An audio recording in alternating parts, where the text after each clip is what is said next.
It's an incredibly diverse community. Last year, we served almost 2,000, I think 1,904 immigrants and refugees from over 105 countries and over 70 languages. So there's lots of stories there, and our learners have had every possible career you can imagine. Some of them are restaurant workers, some of them are artists, sculptors, lawyers, accountants, construction workers, teachers, you name it. Welcome to the St. Martin's Cloak podcast, where we go behind the headlines to focus on humans, not statistics. We're proud to be kicking off our American Immigration series to provide actionable ways you can help immigrants in America right now. In today's episode, we're speaking with Jessie Ebersole, who is the Director of Programs at the Washington English Center. The mission of the Washington English Center is to provide affordable English language instruction in workforce programs to adult immigrants using volunteers. We hear from Jessie about her personal motivations to teach English language classes to immigrants and refugees, how language instruction can change someone's life, the importance of community, the personal stories of some of the students she's worked with, how the Washington English Center is making a real difference in people's lives, and much more. But first, a quick introduction. All right, good morning, everyone. This is Andrew Loftusness recording from Istanbul.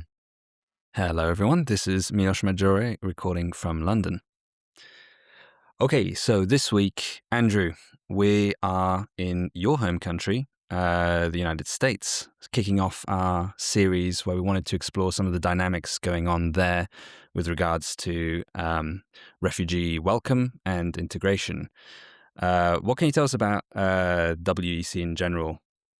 Yeah, so we both used to live in DC. Most recently, I lived in the Mount Pleasant neighborhood, and I saw a flyer one day in a cafe in the L Cafe, shout out. And they were asking, it was from the Washington English Center, asking for volunteer English teachers to teach classes to adult immigrants and refugees. And I was looking for some sort of an opportunity at the time to be more involved in the community. I had recently gotten back from my trip to Ukraine, and honestly, I was just looking for a way to remain involved in the humanitarian space. So I reached out to the Washington English Center, and I heard back from them very quickly, which was actually very encouraging. Like, I'm sure many other people have had this experience, especially in the DC area, but it sometimes takes a very long time. I'm talking like months for a nonprofit to get back to to get back to you on a volunteering opportunity. But I heard back from them very quickly. We had an interview and a screening, and I got set up to teach online classes. I taught 2 semesters.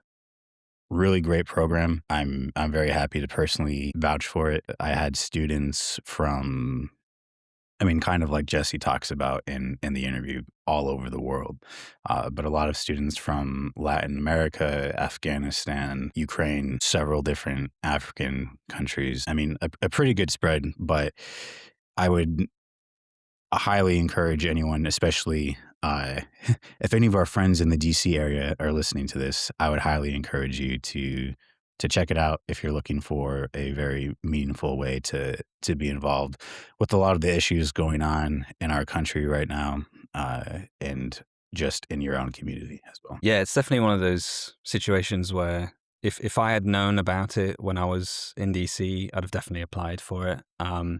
And no, it's great to hear that you had a great time working there. And as you just mentioned, I think this is a very action-oriented interview that we did. There's a lot of actionable information in terms of what it's like to work there, what you can expect if you want to actually partake, as Andrew did, and also what to expect from the students and from the curriculum in general. So if you are on the fence about wanting to volunteer, if you're in the DC area, but also if you're anywhere else in the United States, I'm sure that there's similar centers, and this is definitely the start of our coverage on the United States. So we're definitely going to be trying to cover our bases all around the country a little bit more. And Jessie did a great job. I mean, first of all, thank you, Jessie, for taking the time again to be on the show with us. And she did a very great job of explaining in quite a lot of detail, not only what to expect from the students, but also the program and what it's like to actually work there. Jessie, thank you so much again for coming on the show and helping us to kick this off. You and the team at the Washington English Center do awesome work. You guys are having a direct impact on people's lives, and it was truly a privilege to discuss that with you. So kind of like Milos was just mentioning, we intend to cover immigration and refugee issues in the States as a long-term project, right? This will be the first of many such episodes and interviews that we do. And, part of that, we definitely have an international focus on this podcast, and there are good reasons for that. But at the same time, it's also important, I'll just speak from my own perspective, to look in the mirror a little bit, right? And say, okay, what's going on at the home front? And, we'll get more into that in future episodes. But our overall goal with the immigration series is for this to be very action oriented, right? Here's a problem in the community. Here's people who are doing something about it. Here's how you can get in touch and actually help them out. Yeah, and not just in the United States, by the way. I mean, I think the topic of refugees, of immigration, it's unfortunately become contentious all over the world, and especially in Europe, it's also quite a big topic of common debate. So it's definitely something that we'd like to explore on this side of the pond as well. So do be on the lookout for that episode in the future.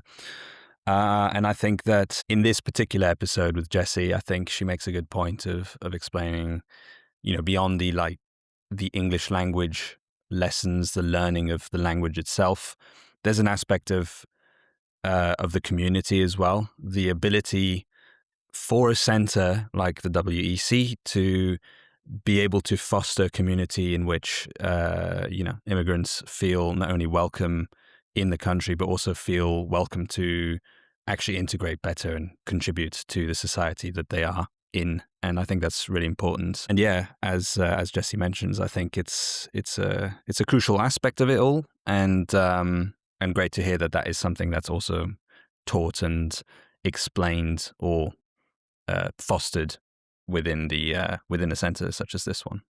Yeah, 100%. And, I think that the community aspect that Jessie talked about is at least as important as the language skills that Yeah.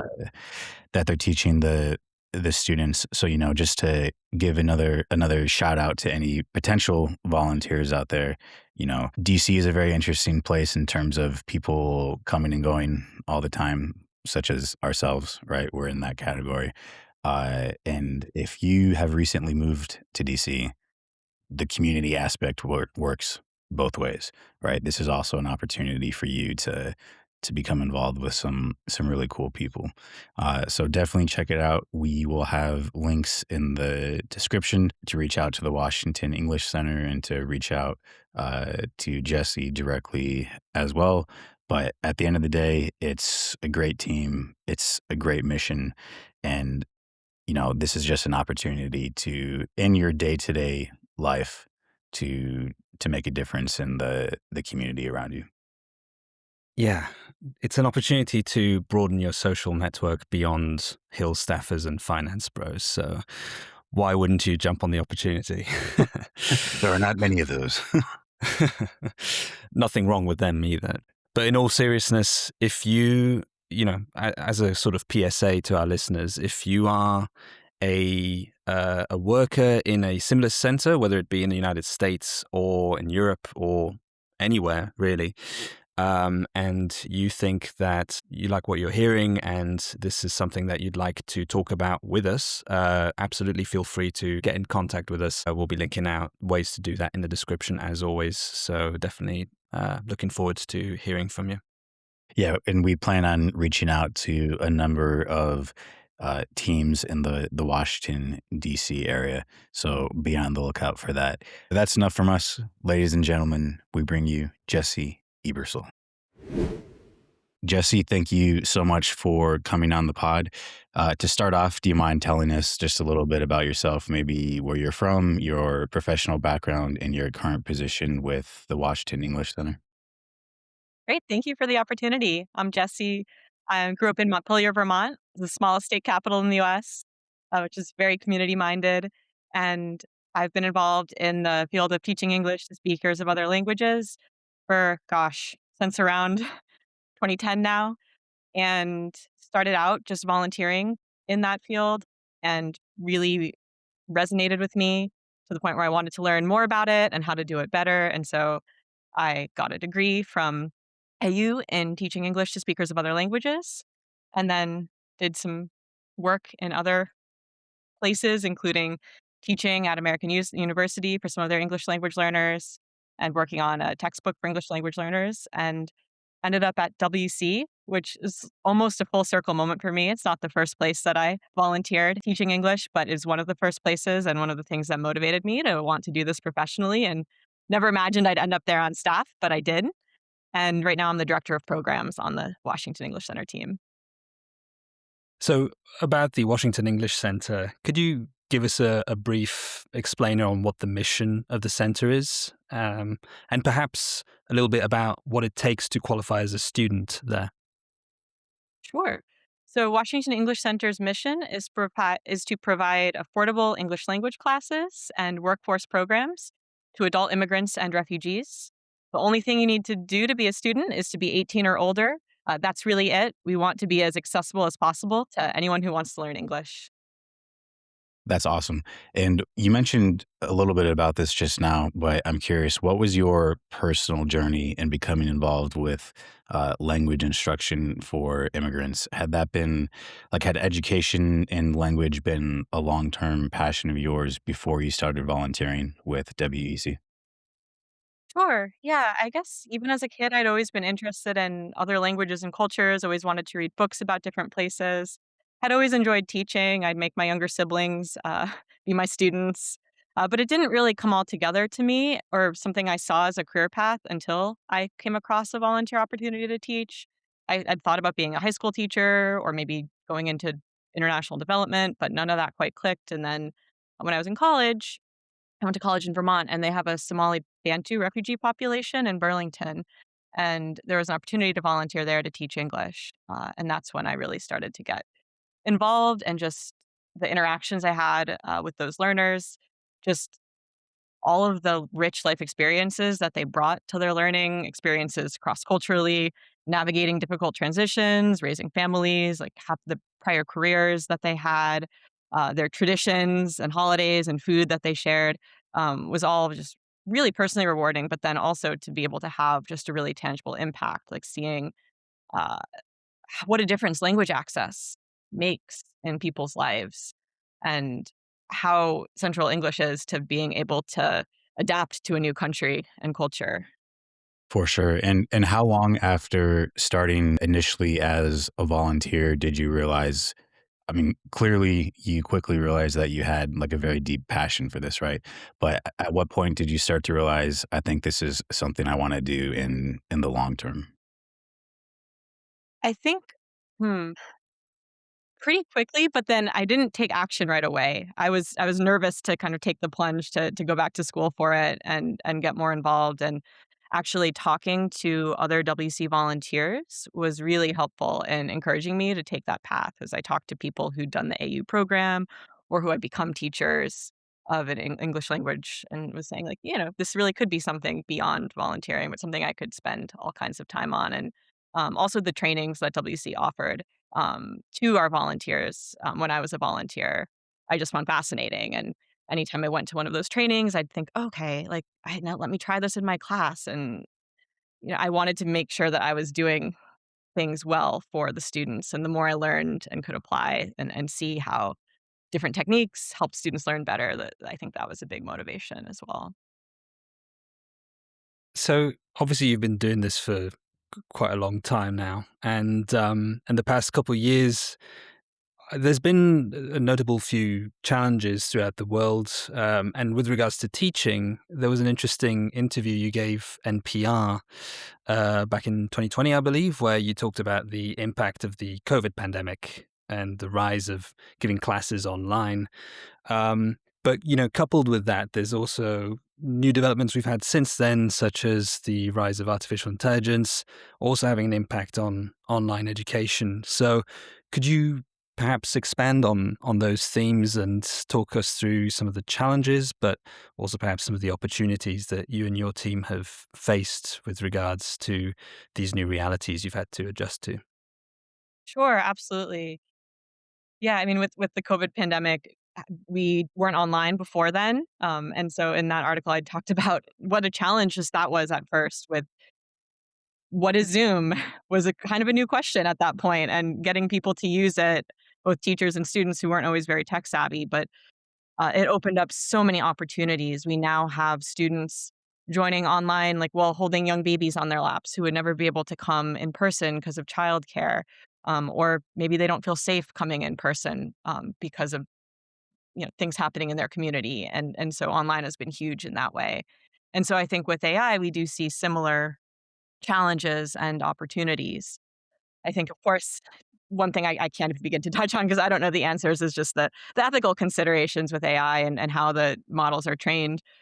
But there's also, I think, opportunities there, especially for the students. I don't think you can ever replace the human interaction and the connections that you get with a teacher. I think that is so motivational and kind of irreplicable. But at the same time, for some of our learners, if they are confused about grammar and it's outside of class, being able to get a grammar explanation from AI, or even to try to have a practice chat in English with AI. I think some of our students do use it that way, and it's been helpful for them. Or to submit, some of our students will submit something to AI and that they wrote and get grammar edits when they're not able to get someone else to look at what they're writing. And so it's a tool, and I think, like with any tool, it has to be used critically.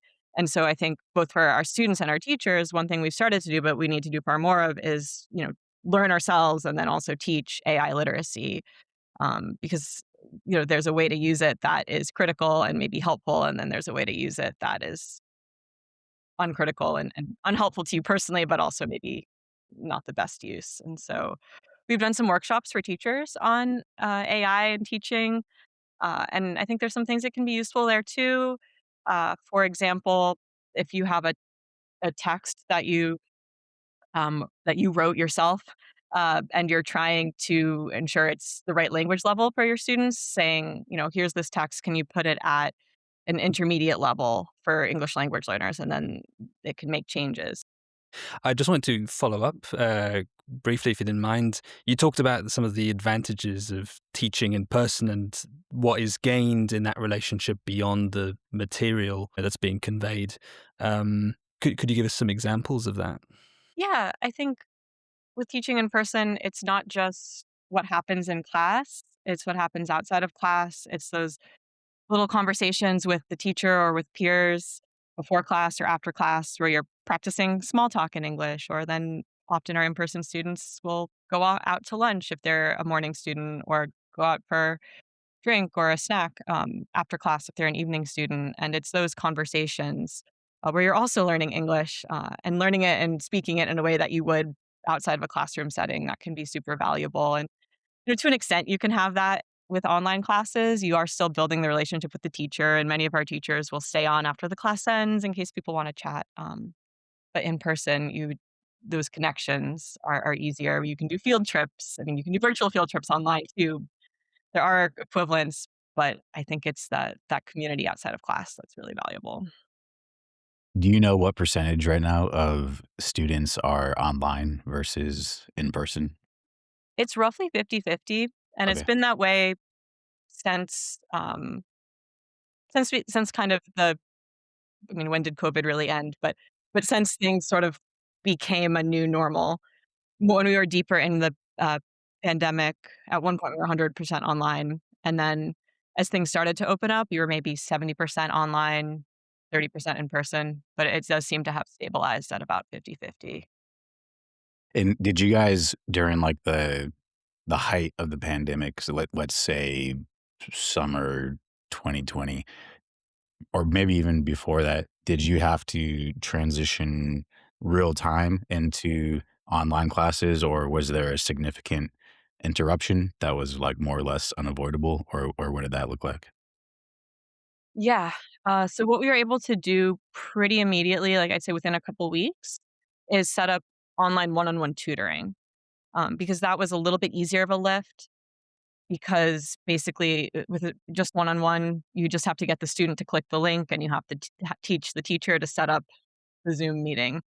Um, so that we transitioned pretty quickly, but it took us until fall 2020 to actually start group classes online, because there were more considerations there. You had to train volunteers on how to do breakout rooms, how to share their screen.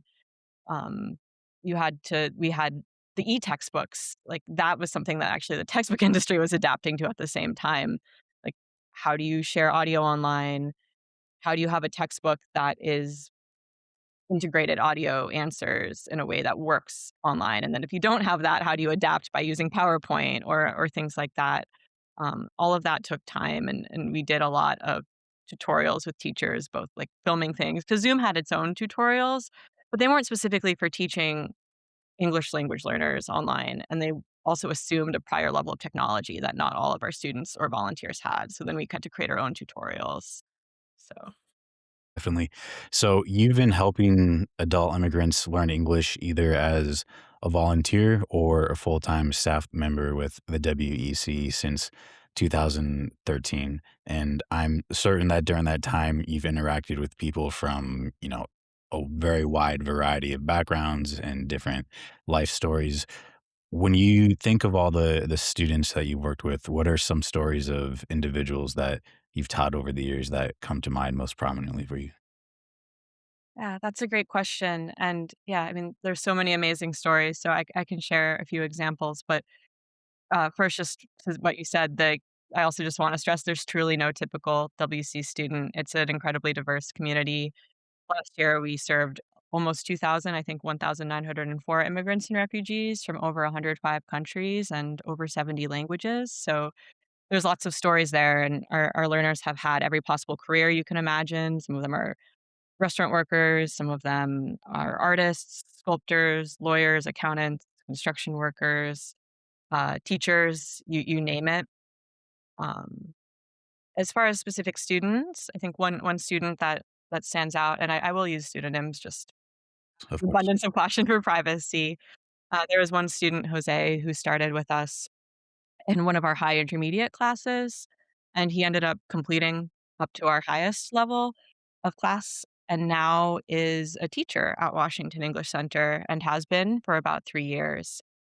He also uses English now regularly for his job. He already had a job that required English, but he wasn't fully confident with it, and he used just presentations regularly for his job. But he stands out so much because he knows so intimately what it's like to learn a language, and he brings that as a volunteer to his teaching. And I always know when he's teaching a class because I can hear the students down the hallways laughing, moving around. He took classes in the evening after work, and so he knows that that requires a lot of extra energy, and so he's always getting students up out of their seats. He uses music, and it's just a great experience for the students. Another student who stands out, Victoria, came to us as a refugee from Ukraine. She started in like a low intermediate class, and has now completed our highest level. She was in the United States for about 3 years, and then, um, unfortunately was forced to go back to Ukraine, even though that wasn't her wish.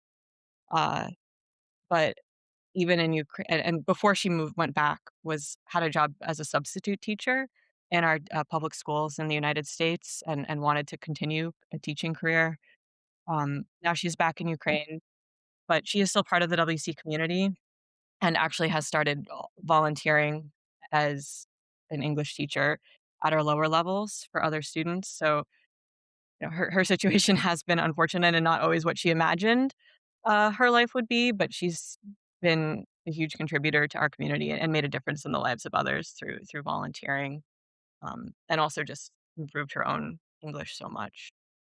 Um, we had another student, Zainab. She started out as like a low beginner student.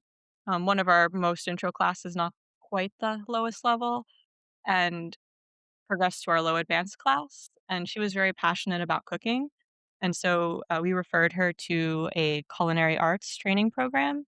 And she completed that course and then got a job placement at a unionized culinary job at the National Museum of the American Indian. And she's working there now. And yeah, still part of the WC community. That's incredible. Yeah, I mean, there's no question that yourself, the staff, and the volunteers are having real impact on people's lives. Now, on the flip side of that coin, how have your students impacted you over the years? Yeah. Oh, in countless ways. I mean, I think it's you learn so much from them. Just have been exposed to new languages, new traditions, new cuisines, new holidays. Um, I've just learned so much about what people are capable of by seeing what our students are capable of achieving. Um, Anytime that I'm nervous for a new challenge, like knowing, like if thinking about all the things my students have done, like adapting to other languages and other countries, I think, surely I can take on this thing. I think also just the power of community and friendship and how that can transcend culture and language. Like I've often taught our intro level class where you really start with the alphabet and, hi, how are you? There's not a lot of common language because many of our students don't speak the same native language. And still seeing that there's jokes, there's humor, there's connection, there's friendships can be really powerful. Can you give us a sense of where the students are from? Just a broad picture? Sure. So around 40% of our students are from Latin American speaking countries. But the other, it's 60%, it's truly everywhere else. After Spanish, our second most commonly spoken language is either Dari or Farsi. So our Afghan and Iranian students.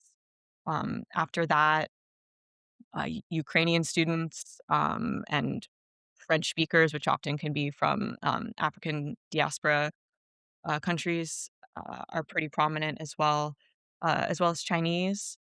And those are all languages that we have staff speak because they are, highly represented among our student body. But then again, there's 105 countries, so there's quite some variety beyond those language groups. Sure.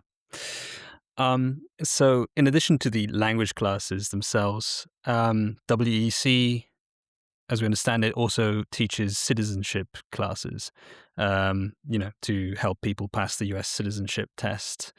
Um, what does that course, in essence, look like? How long is it? What sort of material do the students use? Can you give us a sense of that? Sure. So we use an excellent textbook series called Citizenship Passing the Test by Lynn Weintraub. It's a two-book series, one book that focuses on completing the citizenship application form, the N400, and the USCIS interview with the USCIS examiner. And then there's another book that focuses specifically on the civics test and also the language skills required for that test. Our course, it's 10 weeks, 1 hour a day, 4 days a week, and we offer it online because some of our students are not joining from DC, Maryland, or Virginia. They're joining from other states. Are you currently looking for any volunteer teachers to teach those classes at all? Yeah, absolutely. We're always looking for volunteers. Our citizenship class, I will say, it is a smaller program, so we generally need fewer volunteers for that class each term. But we always have new volunteers who join us each term in that class. So certainly, if people are interested, they should let us know.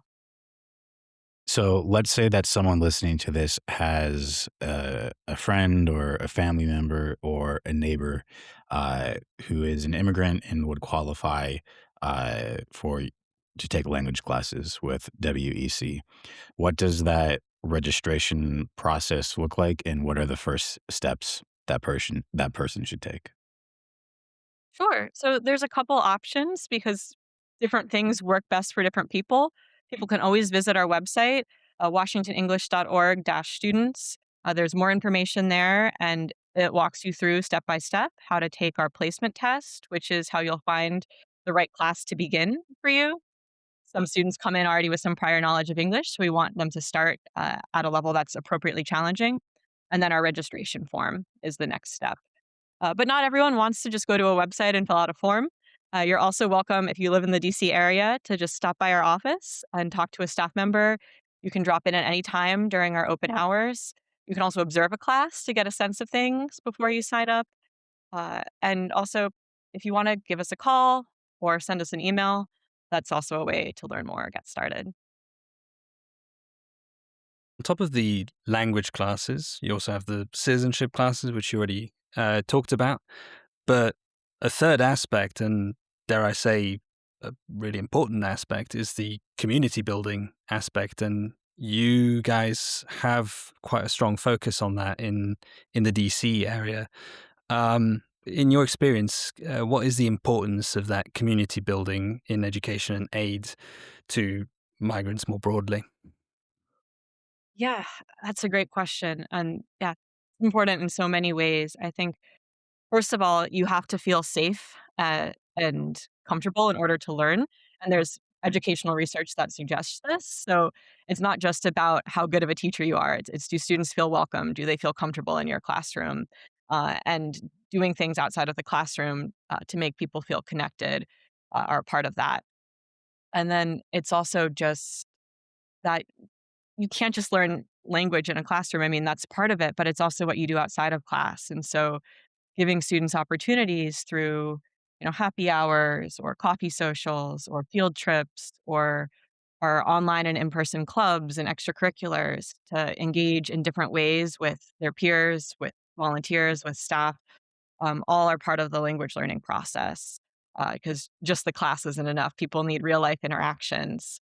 And then it's just, again, that feeling of feeling welcome. Whatever the news cycle, whatever the current policy cycle, like things can, in the short term, be really scary and damaging to immigrants. But in the long term, taking the long view, like we need to give people a reason to stay in this country, and providing that sense of community is so important.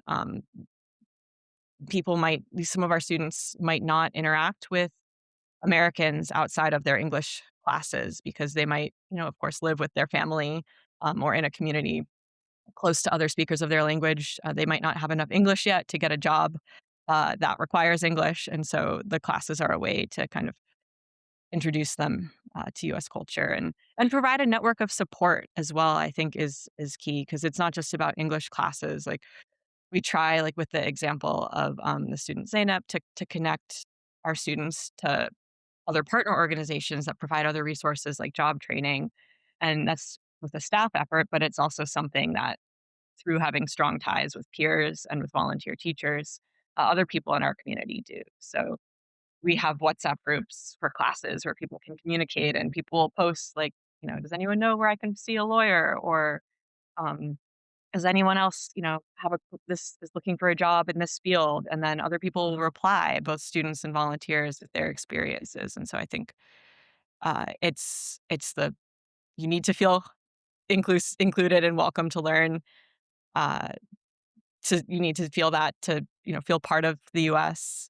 You need that community for English practice, and then also just to get connected to other support services. Yeah, that's fantastic, and I would imagine that for a lot of these students, the that community building is at least as important in their day-to-day life as, like, the actual language skills that they're gaining. Um, I've seen Absolutely. the happy hour post on Instagram. It looks like a great time. So we'll definitely encourage potential students to check that out. Now, from your perspective, what makes an ideal volunteer English teacher? I feel like a lot of people who are maybe interested in volunteering but don't have prior professional experience might feel hesitant or nervous. Is that a requirement to make a good teacher in your experience or no? I'd say not at all. Yeah, thank you for bringing that up because people often think, "Oh, I'm not qualified." But I think the most important things are just being dedicated, being welcoming, being open-minded, and being willing to learn. We provide the training for our teachers and that support so that they can get started. I think the biggest thing is just, being willing to connect with other people. I think what matters most to our students is knowing that their teachers care about them, care about their well-being, and are there to support them. So, what would you say to someone who may be considering the offer, is a bit on the fence, but wants to make a difference and is looking to possibly join your cohort of volunteers? Yeah, I'd say try it out. You won't regret it. I think it's about the human connections and the interactions even more than the language, and we'll support you with the language part. Also, you can observe a class as a volunteer just as you can as a student if you're not sure before you get started. I'd say the hardest class is always your first class that you teach. And then after that, you kind of know, okay, this is how it goes. We also have a co teaching model. So you're not teaching alone, you have a partner. And we try to pair our new volunteers with people who've taught with us before. We also have the sort of the textbook and the teacher's guide. And yeah, most of our volunteers don't come with prior experience, and we're happy to welcome them.